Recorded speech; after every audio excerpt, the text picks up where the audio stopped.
रोजी कि आज शादी है। सब उसके लिए बहुत ही खुश थे। उसके ब्रदर्स, उसके सब फ्रेंड्स शादी से पहले उसे देखने के लिए आते। वो आज बहुत ही ब्यूटीफुल लग रही थी। अचानक से जोजी के एक फ्रेंड को बाहर बुलाया जाता है। जब वो वापस आई तो जोसी उससे पूछती है कि क्या हुआ। वो बड़े दुख से कहती है कि लियाम जा चुका है।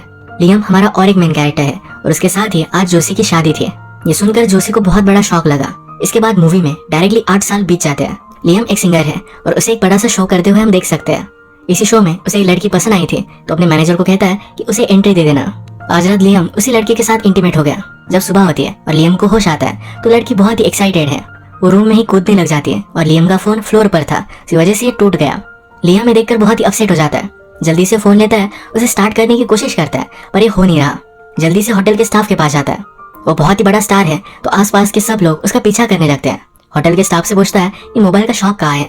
वो फिर वैसे ही बेरफुट भागते भागते मोबाइल के शॉप तक आया। इस मोबाइल के शॉप में भी सब लोग उसे देखकर शॉक थे। यहाँ का मैनेजर फिर लियाम को एक प्राइवेट रूम में लेकर जाता है। उसे मोबाइल फिक्स कर देता है। एक्चुअल में इस मोबाइल में जोसी का एक वॉइस मैसेज था जो लियाम के लिए बहुत ही इंपॉर्टेंट है।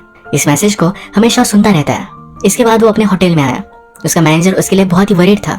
उसने जो भी किया ये बहुत ही बड़ी न्यूज बन चुकी थी। इसके बाद लियाम अपने न्यूज शो के लिए गाड़ी में बैठता है। यहाँ के रेडियो न्यूज में उसे पता चलता है कि उसके एक अच्छे फ्रेंड की डेथ हो गई है। उसका टाउन यहाँ से बहुत ही पास ही था। वो ड्राइवर को एक्स्ट्रा पैसे देकर यहाँ से भगाने के लिए कहता है। वो फिर डायरेक्टली उसके फ्रेंड के फ्यूनरल पर आया। चर्च के बाहर वो जोसी उसकी बेटी से टकराता है। जोसी उससे बहुत ही गुस्सा है तो उसे इग्नोर कर देती है। लियाम इस फ्यूनरल को दूर से ही देख रहा था। जब ये खत्म हुआ तो उसके पास जोसी आई। वो जोर से उसके पेट में पंच मारकर वहां से चली जाती है। इसके बाद लियाम के फादर उसके पास आए। इन्होंने ये सब देखा था। वो अपने फादर के साथ घर आ जाता है। सुबह होने पर वो कॉफी ढूंढता है। फादर ने जो कॉफी बनाई थी उसे पसंद नहीं आई। उसके फादर कहते हैं कि अपना कप तुम खुद वॉश करो। लियाम वॉशिंग के लिए अलग अलग चीजें ढूंढने लग गया। वो एक बहुत ही बड़ा स्टार है तो उसे कुछ भी चीजें करनी नहीं पड़ती। बेसिक से सर्वाइवल स्किल्स भी उसके पास नहीं है। वो खिड़की से नोटिस करता है तो उसकी मदर की गार्डन अब मुरझा चुकी है। फादर से इसके बारे में पूछता है तो फादर कहते हैं मैं इसे सही से मेंटेन नहीं कर पाया। लियाम को टाउन में घूमना था पर उसके पास आज कुछ भी कार वगैरह नहीं थे। फादर भी कार लेकर जाने वाले थे। उनसे पूछता है कि मैं यहाँ कैसे घूमूं। फादर कहते हैं गराज में तुम्हारी बाइसिकल है, वो ठीक रहेगी। उसे फिर उसके मैनेजर का कॉल आया। मैनेजर बहुत ही गुस्सा है क्योंकि लियाम ने उसका पूरा कंसर्न ही मिस कर दिया। लियाम कहता है मेरी फ्रेंड की डेथ हो गई थी इसलिए मुझे घर आना पड़ा। ये सुनकर मैनेजर को भी बुरा लगा। कहता है तुम अपना टाइम लो। वैसे भी टूर का लास्ट कंसर्ट था तो ज्यादा वरी मत करो, कुछ नए से सॉन्ग्स लिखो। एक्चुअल में लियाम को आजकल सॉन्ग्स लिखने में बहुत ही प्रॉब्लम आ रहा है। बहुत दिनों से उसने कुछ भी नया नहीं लिखा। अब उसने अपने मैनेजर से अपना क्रेडिट कार्ड और अपनी कार मंगवा ली। ये सब आने में वक्त लगेगा तो लियाम को आज के दिन अपनी बाइसिकल से राइड करना पड़ता है। वो फिर कुछ चीजें बाय करने के लिए ग्रोसरी शॉप में आया। यहाँ पर लियाम के मैगजीन्स थे तो उसे कोई पहचान ना पाए इसलिए सबको फ्लिप कर देता है। जब वो कैशियर के पास आया तो उसे थोड़ा भी भाव नहीं देती। वो कहती है हमारे पास और भी मैगजीन है, अगर तुम चाहो तो उन्हें भी फ्लिप कर सकते हो। लियाम इस कैशियर को पहचान नहीं पाया पर ये दोनों एक ही हाई स्कूल में थे। वो उसे पूछता है क्या तुम्हें पता है कि जोसी कहाँ काम करती है। ये कैशियर उसे कुछ भी बताती नहीं है। लियाम जहाँ भी जाता है तो उसके पीछे सब लोग पागल होते हैं पर इस टाउन में उसे कोई भी ज्यादा भाव नहीं देता। लियाम पूरे टाउन में घूमता है पर जोसी को ढूंढ नहीं पाता। एक जगह पर वो था तब उसे जोसी दिख गई। अब जोसी का एक फ्लावर का शॉप है। एक ओल्ड वुमन उससे फ्लावर्स बाय कर रही थी तो उसे वो गाड़ी तक छोड़ने के लिए आती है। इस ओल्ड वुमन ने लियाम को नोटिस किया तो उसे वो इडियट बोलती है। लियाम जोसी से पूछता है क्या तुम यहाँ काम करते हो। जोसी कहती है कि अब मैंने शॉप बाय कर लिया है। तुम्हारे जाने के बाद भी मैंने मेरी लाइफ के साथ कुछ किया है। इस टाउन में बहुत सारी चीजें बदल चुकी है।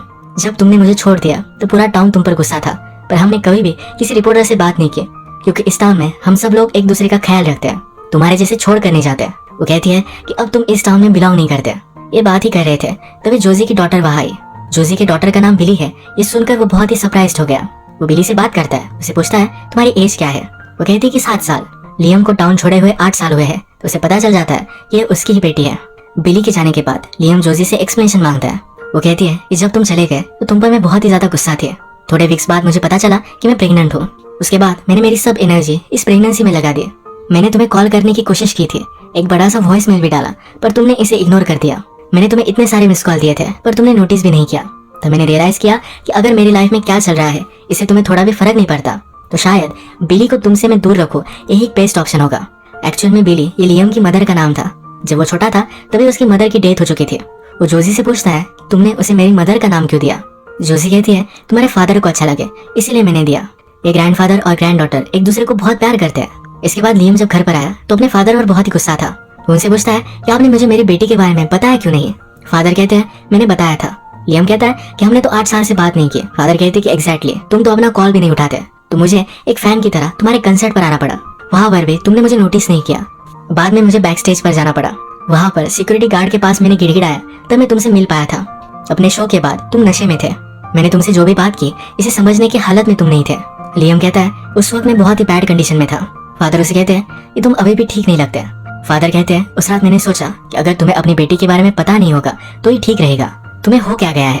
तुम तो पहले बहुत ही अच्छे थे, जोजी से भी बहुत प्यार करते थे। लियम कहता है कि मुझे पता नहीं कि क्या हुआ। एक्चुअल में लियम के फादर पास्टर है। वो संडे के चर्च में कहते हैं लोग हमारे साथ बहुत ही बुरी चीजें करते हैं, हमें उन्हें माफ करना चाहिए। इस चर्च के बाहर लियम भी था तो सब टाउन के लोग उसे माफ कर देते हैं। सब लोग उसे हक कर जाते हैं। यहाँ पर जोजी दूसरे डोर से चली गई। अगले दिन जब लियम अपनी नींद से उठता है तभी फिर से जोजी का मैसेज सुनता है। बाहर आने के बाद उसके लिए गाड़ी आ चुकी है। वो फिर डायरेक्टली जोशी के पास फुल बाय करने के लिए आया। वो कहता है कि प्लीज मुझे बिली से मिलने दो, मैं उसे और भी जान लेना चाहता हूँ। मुझे पता है मैंने जो भी किया वो बहुत ही गलत था, पर फाइनली मैं उसका फादर ही हूँ। जोशी कहती है कि मैं जरा सोच कर बताती हूँ। इसके बाद वो लंच पर बिली से बात करती है। वो कहती है कि मुझे पता है कि तुम्हारे फादर के बारे में ज्यादा कुछ भी बात नहीं करते, पर ये फेयर नहीं है। तुम्हें अपने फादर को जानने का पूरा हक है। अगर तुम चाहती हो तो उनसे मिल सकते हो, अगर नहीं चाहती तो ये भी ठीक है। पर एक बात याद रखना कि उन्होंने तुम्हें नहीं छोड़ा था, वो सिर्फ मुझे छोड़कर गए थे। उन्हें तो तुम्हारे बारे में पता भी नहीं था। बिली एक स्मार्ट लड़की है, उसने ऑलरेडी फिगर आउट कर लिया है कि लियम उसके फादर है। वो कहती है फ्यूनरल पर तुम एक दूसरे से इतने कूल नहीं थे। उसने फ्यूनरल पर जोजी और लियम को एक साथ देखा था। वो जोजी को आइडिया देती है कि वो लियम को डिनर के लिए बुला ले, इससे वो जरा कंफर्टेबल होगा, क्योंकि लियम भी शॉक में था जब उसे पता चला कि बिली उसकी डॉटर है। ये सब वाइज बातें सुनकर जोजी हंसने लगती है। कहती है कभी कभी मैं तुम पर बिलीव नहीं कर पाती। नेक्स्ट सीन में हम देखते हैं कि लियम को उसके मैनेजर का कॉल आया। लियम उसे कहता है कि मुझे अभी अभी पता चला कि मेरी एक डॉटर है, वो अब थोड़े टाइम के लिए यही रुकने वाला है। लियम का मैनेजर भी एक फादर है। लियम उसे पूछता है क्या तुम्हें लगता है कि मैं अच्छा फादर बन सकूंगा? मैनेजर कहता है कि ऑफ कोर्स तुम एक अच्छे फादर बनोगे। इसके बाद हम डायरेक्टली लियम को जोजी के पास डिनर के लिए देख सकते हैं। लियम बिली से कहता है कि जब मैं छोटा था तो हमेशा डिनर के लिए आया करता था। वो जोजी का बचपन से फ्रेंड था। लियम ने बिली के लिए एक बड़ा सा टेडी बियर भी लाया हुआ है। उसे पूछता है क्या तुम्हें अच्छा लगा? बिली कहती है जब मैं 4 साल की थी तो मुझे अच्छा लगता था, अभी मुझे अच्छा नहीं लगता। वो लियम से बहुत ही रूड बात कर रही थी तो जोजी पूछती है कि आज तुम ऐसा क्यों कर रही हो? बिली जोशी से कहती है कि मैंने कहा था कि उसे डिनर पर बुला लो, पर मैंने ये नहीं कहा कि मैं उसे माफ कर दूंगी। बिली का डिनर खत्म हो गया और लियम को अपना रैबिट दिखाना चाहती थी। वो इस रैबिट को हाथ में लेने से डरती है। लियम उसे उठाता है और कहता है ये कितना सॉफ्ट है। बिली कहती है कि तुम्हारे सॉन्ग मुझे उतने ज्यादा पसंद नहीं है, उसकी सॉन्ग की टेस्ट जरा अलग है। उसने उसे पूछा क्या तुम मुझे स्कूल के बाद कल पिकअप करोगे? लियम भी इसके लिए मान जाता है। लियम ने आज जोशी के लिए भी एक डायमंड नेकलेस लाया था। जोशी उसे वापस कर देती है। लियम कहता है कि बिली तुम्हारी तरह ही स्माइल करती है। इस पर जोशी ने स्माइल किया। लियम उसके पास आ रहा था तो जोशी कहती है इस सब के लिए मैं अब रेडी नहीं हूँ। वहाँ से वो चली गई। इसके बाद बिली को स्कूल से पिकअप करने के लिए लियम और जोशी फिर से मिलते हैं। जोशी लियम के पास एक बहुत ही पुराना फोन नोटिस करती है। कहती है ये फोन तुम्हारे पास हाई स्कूल से है। लियम इसके लिए कुछ भी एक्सक्यूज नहीं बना पाता। अचानक से जोशी को कॉल आया, उसे अपनी फ्रेंड की हेल्प करने के लिए जाना पड़ा। बिली का जब स्कूल खत्म हुआ लियम की गाड़ी देखकर कहती है कि मैं इसमें नहीं बैठूंगी। लियम के पास एक स्पोर्ट्स कार है तो उसे लगता है ये बहुत ही अनसेफ है। स्पोर्ट्स कार के सब स्टैटिस्टिक्स वो लियम को बताती है। लियम फिर अपने फादर को उन्हें पिकअप करने के लिए कहता है। आज रात ये सब डिनर करने वाले हैं। लियम को भूख लगी थी तो आइसक्रीम निकालता है। यही आइसक्रीम बिली को भी पसंद है। बिली उसे कहती है कि डिनर के पहले ये खाना अच्छा नहीं है। लियम कहता है कभी कभी आपको इस मोमेंट में जीना चाहिए, कुछ वाइल्ड करना चाहिए। बिली से भी रहा नहीं गया और वो भी इसे एंजॉय करती है। बिली अचानक से घर में गई और लियम का गिटार लेकर आई, उसे प्ले करने के लिए कहती है। लियम ने इसे प्ले कर जब वो वहाँ से जाता है तो बिली इस गिटार को ले लेती है। वो खुद इसे प्ले करने लगती है। लियम सरप्राइज होता है ये कैसे प्ले कर सकती है। उसे पूछता है क्या तुम्हें स्कूल में सिखाया गया? बिली कहती कि नहीं, मैंने अभी अभी इसे देखा है। लियम जब गिटार बजा रहा था तभी उसने थोड़ा फार सीख लिया था। जब वो बिली को घर छोड़ने के लिए आया तो जोशी से कहता है कि बिली गिटार भी बजाती है, उसमें इसका नेचुरल टैलेंट है। ये देखकर जोशी भी सरप्राइज थी। लियम कहता है कल मैं उसे गिटार बाय करने के लिए लेकर जाऊंगा, अगर तुम चाहो तो तुम भी हमारे साथ आ सकती हो। जोशी भी इसके लिए मान जाती है। अगले दिन फिर बिली के लिए गिटार लेकर आते हैं। एक अच्छा सा डे स्पेंड करते हैं। लियम आजकल जरा रिलैक्स है तो फिर से सॉन्ग लिखना स्टार्ट कर देता है। उसकी मदर का गार्डन सूख गया था तो इसे भी सही से वो मेंटेन करता है। जोशी, लियम और बिली ये सब एज अ फैमिली कुछ अच्छे से पल गुजारते हैं। एक रात बिली लियम के पास से सोने वाली थी। जब लियम उसे बेड में टक करता है तो उसे पूछती है तुम में और मदर में हुआ क्या था? बिली कहता है एक बार मैं बार में गा रहा था, तभी अचानक से किसी को मेरा साउंड अच्छा लग गया। मैंने फिर उनके साथ मिलकर गाना रिकॉर्ड किया और मैं फेमस बन गया। ये सारी फेम मुझसे हैंडल नहीं हो पाई, इसी वजह से मैंने बहुत सारे गलत डिसीजन लिए। बिली कहती है पर तुम अब वापस आ चुके हो। लियम कहता है कि हाँ। बिली कहती है क्या मैं तुम्हें डैड पुकार सकती हूँ? लियम में सुनकर खुश होता है। वो जोशी के पास आया, उसे कहता है ये बिली अब मुझे डैड पुकारने वाली है। जोशी कहती है कि फुल टाइम जॉब है, अब तुम्हें अपनी पूरी लाइफ के लिए उसे सपोर्ट करना पड़ेगा।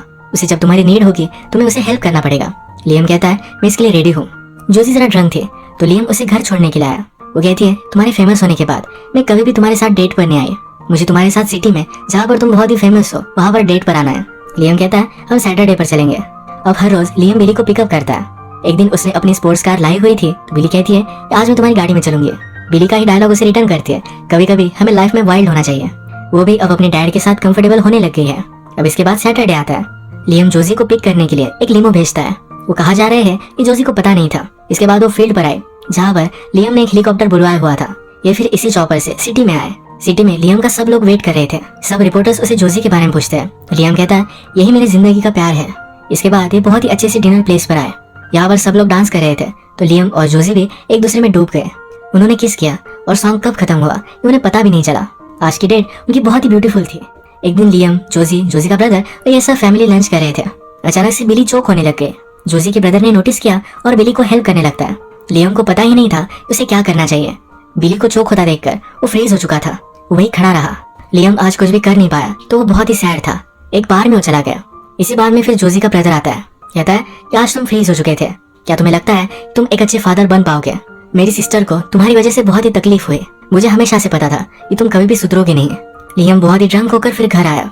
उसके हाथ पर भी चोट लग गई थी। लियम कहता है मैं इन सब चीजों को डिजर्व नहीं करता। मुझे पता है कि मैं एक बहुत ही घटिया आदमी हूँ। फादर कहते हैं कि ऐसा कुछ भी नहीं है। तुम्हारी मदर के जाने के बाद मैं खुद इतना गम में था, तुम पर मैं ध्यान नहीं रख पाया। इन सब चीजों में तुम्हारी कुछ भी गलती नहीं है। फादर लियम से सॉरी कहते हैं। जब सुबह हुई तो लियम वहाँ से जा चुका था। वो लिख कर जाता है कि मैं अगर आपकी लाइफ में नहीं रहूंगा तभी सही होगा। फिर से सबका हार्ट ब्रेक हो गया। जोजी, बिली ये बहुत रोए। लियम ने अपना रूटीन मेंटेन किया। काम में उसने अपने आप को बिजी कर लिया, अलग अलग शोज करता था, पर वो हमेशा बहुत ही पेन में था। उसका मैनेजर ये देखता है और उसे पूछता है तुम ये सब कर क्या रहे हो? लियम उसे सब कुछ बात बताता है। वो कहता है कि बिली अगर मेरे साथ अकेली होती तो मैं उसे बचा नहीं पाता। उसका मैनेजर कहता है तुमसे गलती तो हुई, पर इस गलती के बाद उसे सुधारने के लिए तुम्हें अपनी फैमिली के साथ ही रहना चाहिए था। हम सब गलती करते हैं, पर गलतियों के बाद उन्हें फेस करने के लिए हमें वही रुकना चाहिए। लियम को भी बात सही लगी। वहाँ से जल्दी से भागकर होम टाउन के लिए निकलता है। घर जाते वक्त उसने फिर से जोजी का मैसेज सुना। इस मैसेज में जोजी ने कहा था कि तुम मुझे छोड़कर चले गए। इसके पीछे का रीजन मुझे पता नहीं चलता। तुमने जो भी किया वो बहुत ही गलत किया है, पर एक चीज याद रखना कि मैं तुम्हें माफ कर दूंगी। मैं तुम्हें बहुत ही प्यार करती हूँ और हमेशा प्यार करती रहूंगी। हमेशा जब लियम में मैसेज सुनता था तो उसे अच्छा लगता था। वो सोचता था कि उसने ये सब किया क्यों था, वो जोजी को छोड़कर गया क्यों था, पर अब फाइनली उसके पास आंसर है। वो जोजी को कॉल कर इस मैसेज का रिप्लाई देता है।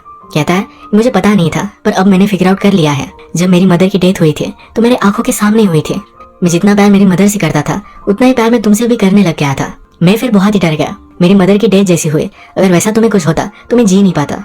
मैं फिर तुम्हारी लाइफ से चला गया था। बिली को हेल्प करने की जगह मैं फ्रीज हो गया क्योंकि मैं उससे बहुत प्यार करता हूँ। लियम फिर रात में जोशी के घर पे पहुंचता है। उसे आवाज देता है पर जोशी डोर नहीं खोलती। अपना पुराना मोबाइल जोशी के पास छोड़कर वहाँ से वो चला जाता है। जोशी को फिर मैसेज मिला। अगले दिन वो लियम के घर पर आई। वो लियम से पूछती है इतने सालों तक यह घटिया मोबाइल तुम इसी वजह से यूज कर रहे थे क्योंकि मेरा मैसेज उसमें था। लियम ने उसे कहा था कि मैं हर रोज इस मैसेज को सुनता था। वो पूछती है क्या ये सच है? लियम कहता है कि हाँ। जोशी ये सब सुनकर रोने लग गए। उसके पास आई और उसे कहती है वेलकम होम। उसने उसे माफ कर दिया है। उसे गले लगाती है, किस कर लेती है। इसके बाद हम देखते हैं कि एज अ फैमिली बहुत खुश है। लियम बिली के स्कूल में भी जाता है, उसके लिए प्रे करता है। इस बार जोशी और लियम एक प्रॉपर वेडिंग करते हैं। वो फिर से